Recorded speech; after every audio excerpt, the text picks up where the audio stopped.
Saya jumpa orang pencen yang ramai. Ramai orang pencen. Dan saya nak sebut perkara ni. Penting sangat. Saya dulu masa jadi perunding cara rumah tangga, ramai orang pencen, orang tua umur 60 lebih datang nak bercerai. Nak bercerai. Yang datang nak bercerai tu daripada pihak lelaki, pihak suami. Banyak sebab, banyak faktor. Antaranya, subhanallah, masa tu saya jadi, bila saya ceramah macam ni, terutamanya wanita, saya nak ingatkan diri saya dan ibu-ibu sekalian.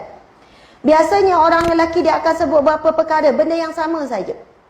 Ustazah, saya tahulah saya dah tua. Isteri saya pun dah tua. Kami dah ada cucu. Tapi dia terlalu melebihkan cucu, Ustazah. Nampak benda tu biasa.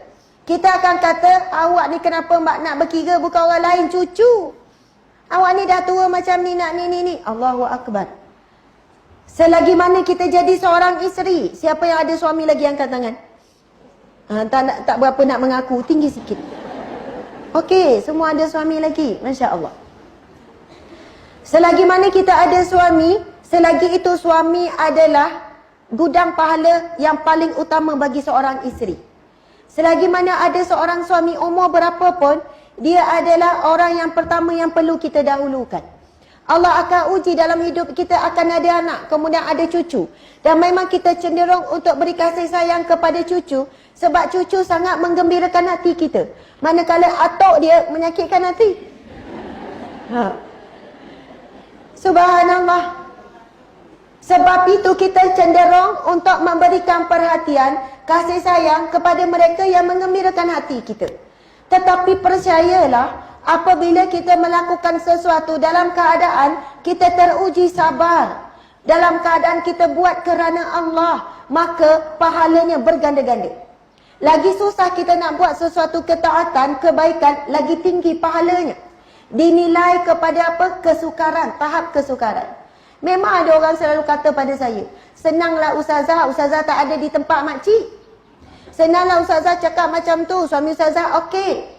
Kalau Ustazah diuji dengan saya ni, suami saya pemalas, suami saya tak semayang. Orang lain semayang sehari 5 waktu, suami saya 5 hari baru 1 waktu. Sekian-sekian. Saya nak sebut begini, kita boleh hitung alasan demi alasan. Kita boleh hitung halangan demi halangan untuk kita buat baik. Tetapi bila masuk dalam kubur besok, kita orang yang paling menyesal. Rupanya ujian yang Allah hadirkan, halangan untuk kita buat baik tersebut, itulah laluan pahala yang lebih tinggi. Sehingga kan esok kita akan berterima kasih kepada Allah.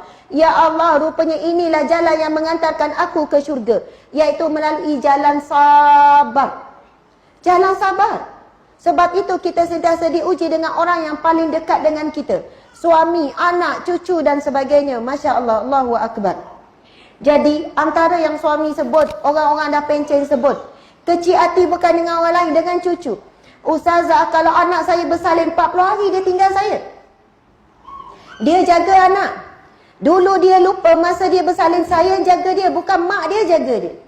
Tapi hari ini dia tinggal saya 40 hari, saya tak ketinggal rumah ni, saya tingkat dengan surau, saya tingkat dengan masjid. Saya tak boleh duduk dekat kawasan rumah anak saya. Tapi dia buat pilihan pada saya. Nak ikut-ikut, tak nak duduk rumah. Macam tu pula. Kembali. Saya jumpa ramai orang tua yang mengadu macam ni. Subhanallah. Bayangkan kalau suami tak redha 40 hari isteri tu tak dapat redha suami. Na'udzubillah min zalik, na'udzubillah. Yang kedua, biasa suami orang-orang tua kata, Ustazah, saya ni kalau nak makan sedap lah, tunggu anak cucu balik. Macam-macam lauk, kejap masak. Kalau dengan saya, dia nampak tua 10 tahun. Kalau anak cucu balik, dia nampak muda 10 tahun. Dengan saya asyik sakit lutut, sakit pinggang, nak ajak pergi pasar pun tak nak. Nak ajak pergi sana pun tak nak. Tak larat lah, penat lah, itulah, inilah. Bila shopping nampak lutut dia elok. Allahu Akbar, subhanallah. Kemudian lagi, dari segi cara percakapan. Dah tak nak jaga sangat dah hati suami. Sebab nampak tua sama tua, rasa macam tak ada masalah, tak tergugat.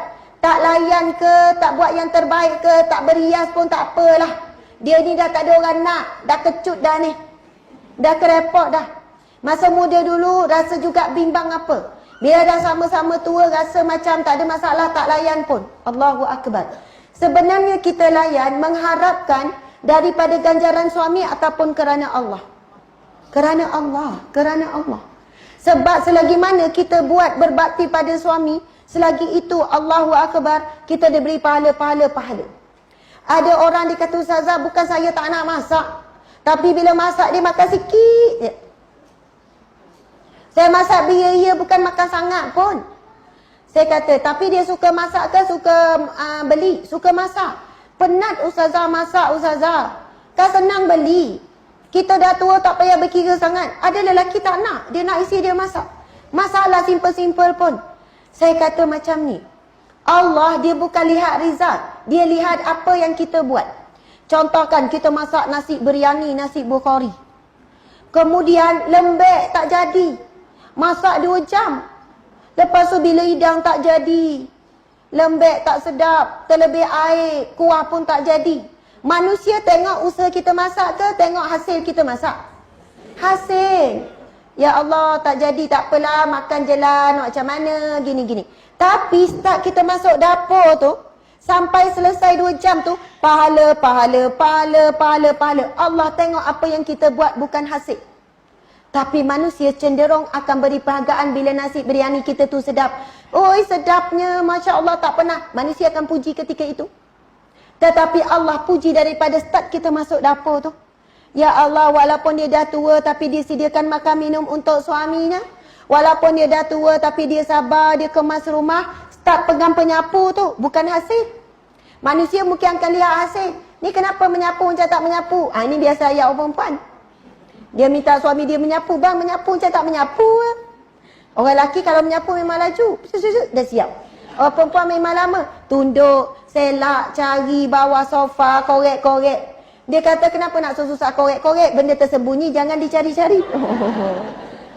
Betul kan? Subhanallah. Tapi selama mana kita pegang penyapu tu kan, pahala. Itulah gudang terbesar seorang wanita. Allah bukan suruh kita susah payah cari pahala di luar rumah, tetapi di dalam rumah itulah tempatnya kita mengumpul pahala demi pahala. Masya Allah, Allahu Akbar.